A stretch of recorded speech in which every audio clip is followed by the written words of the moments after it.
You were arrested not for suspended license, but for larceny, theft, and fraud, impersonation, and false ID given. Then you were arrested for driving with suspended license, and then you were arrested for grand theft from a person over 65.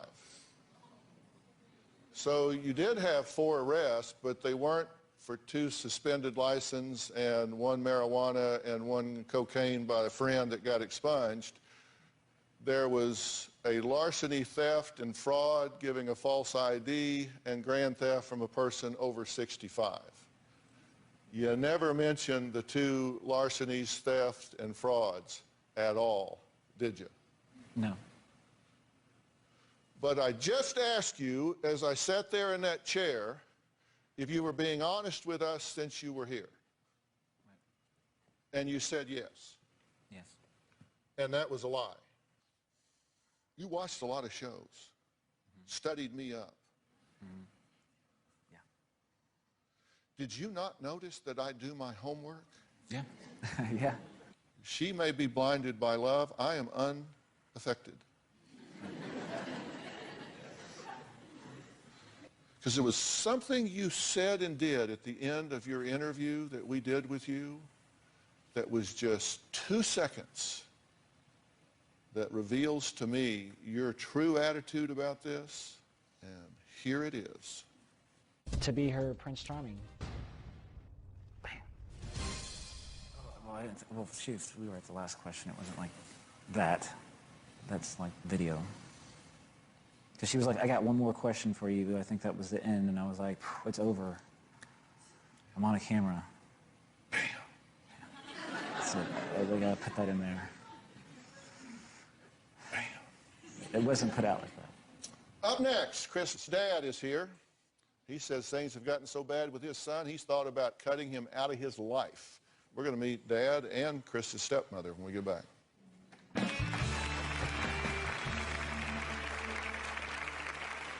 Always treated me like an angel. But recently, when I finally decided to leave, he started treating me like I was dirt.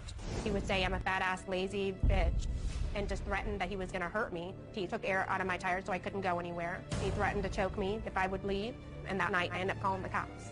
When I finally left him, my car started acting funny. On the next day, I broke down. Found out that there were wires and other things that were tampered with. I definitely suspect that he was the one that tampered with my car. Chris admits he has a problem with telling the truth and says he's probably told his wife, Melissa, and family at least 1,000 lies. Chris's dad, Steve, says Chris has been lying since he was a child. Take a look. My son Chris has been lying for as long as I can remember.